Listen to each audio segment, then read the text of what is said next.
आत्मा किसी ने नहीं देखी, लेकिन आज मैं आपको एक ऐसे व्यक्ति के बारे में बताने जा रही हूँ, उसकी कहानी बताने जा रही हूँ जिसने आत्मा देखने के लिए अपने पूरे परिवार को ही मार डाला। सुनाती हूँ इसकी पूरी कहानी। तारीख थी 9 अप्रैल 2017। जगह केरल के तिरुवनंतपुरम का नथनकोड इलाका। यहाँ रिटायर्ड प्रोफेसर ए राजाथंकम अपने परिवार के साथ रहते थे। परिवार में उनकी पत्नी जीन, बेटा केडल, बेटी कैरोलिन और एक रिश्तेदार ललिता रहती थी। पिता राजाथंकम ने दोनों बच्चों को डॉक्टरी की पढ़ाई के लिए ऑस्ट्रेलिया भेजा। कैरोलिन कुछ समय पहले ही अपनी पढ़ाई पूरी करके वापस आ गई, जबकि केडल अपनी बहन के बाद ऑस्ट्रेलिया गया था, इसलिए वो वहां रहकर पढ़ाई करता था। वहां पढ़ाई के दौरान वो शिजोफ्रेनिया, जो कि एक प्रकार का मानसिक विकार है, उसका शिकार हो गया। उसकी रुचि इस चीज में ज्यादा बढ़ने लगी कि आखिर आत्मा कैसी दिखती है, हमारा शरीर आत्मा के साथ कैसे काम करता है, मौत होते ही क्या हम आत्मा को देख सकते हैं। इस तरह के कई सवालों के बारे में वो जानने की दिलचस्पी रखने लगा। वो इन सवालों को लेकर इतना आतुर हो गया था कि उसने अपनी पढ़ाई पर ध्यान देना ही छोड़ दिया। बस इस सवाल की तलाश में रहने लगा कि क्या आखिर आत्मा दिखती कैसे है। वो दिन रात इसी पर रिसर्च करता रहता था। जैसे तैसे उसने अपनी मेडिकल की पढ़ाई पूरी की और वापस केरल आ गया। फिर यहाँ आकर भी आत्मा से संबंधित सवालों को लेकर वो रिसर्च में लगा रहा। घर वालों से भी इतना बातचीत नहीं करता, ना तो वो बाहर जाता और ना ही अपने कमरे में किसी को आने देता। उसने अपने आप को एक कमरे में बंद सा कर लिया। बस दिन भर किताबों में यही सवाल ढूंढता रहता कि आखिर आत्मा कैसी दिखती है।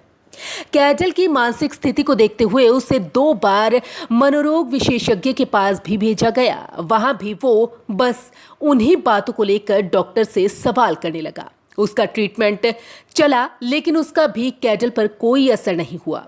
घर वालों ने सोचा कि हो सकता है कि समय बीतने के साथ साथ उसका ये पागलपन भी दूर हो जाए।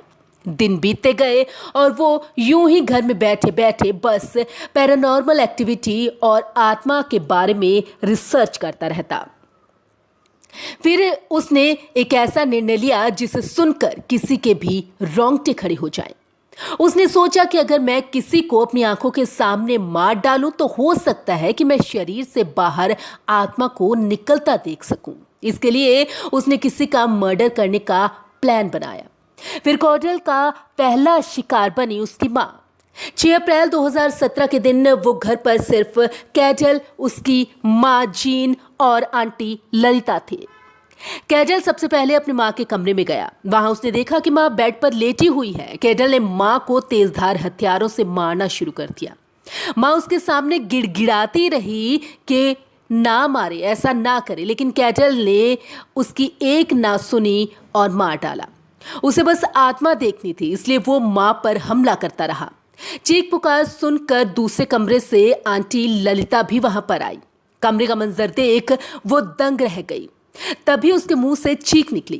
कैडल ने पीछे मुड़कर देखा, पहले उन्हें देखा, फिर अपनी मां को देखा। तब तक मां की मौत हो गई थी। कैडल को लगा कि हो सकता है कि वो पीछे की तरफ मुड़ा, तब तक उसकी मां की आत्मा निकल गई होगी।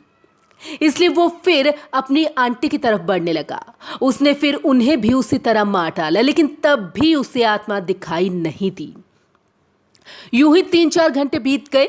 कैडल वहां बैठकर यही सोचता रहा कि आखिर उसे आत्मा दिखाई क्यों नहीं दी। इसी बीच कैडल के पिता राजाथंकम और बहन कैरोलिन भी घर पर आ गए। दोनों ने अंदर का नजारा देखा तो वो सन्न रह गए। कैडल को तब भी कोई फर्क नहीं पड़ा। उसने फिर आत्मा देखने के चक्कर में अपने ही पिता पर तेजधार हथियार से हमला कर दिया, लेकिन उसे फिर भी आत्मा नहीं दिखी, तो उसने इसी तरह अपनी बहन को भी मार डाला। फिर अफसोस, इस बार भी वही हुआ। कैडल को आत्मा नजर नहीं आई। वो यूं ही 3-4 दिन फिर उन लाशों के साथ उस घर में बैठता रहा। दरअसल उसे लगा कि शायद आत्मा अभी भी उन चारों के शरीर में ही है, इसलिए वो 3 दिन तक लाशों के साथ बैठा रहा। लेकिन 3 दिन बाद यानी 9 अप्रैल को जब लाशों से बदबू आने लगी तो कैडल को घबराहट हुई। उसने सोचा कि कहीं वो फंस ना जाए। इसलिए उसने लाशों के छोटे छोटे टुकड़े किए, फिर पूरे घर को आग लगा दी। उसके बाद खुद मौके से फरार हो गया। आग देखते ही पड़ोस के लोगों ने तुरंत पुलिस को सूचना दी। पुलिस वहां पर पहुंची, जांच की तो पता लगा कि इंसानी मांस जल रहा है। फिर जांच में पता चला कि ये जल की मौत नहीं हुई, पहले उनका मर्डर हुआ है। पड़ोसियों ने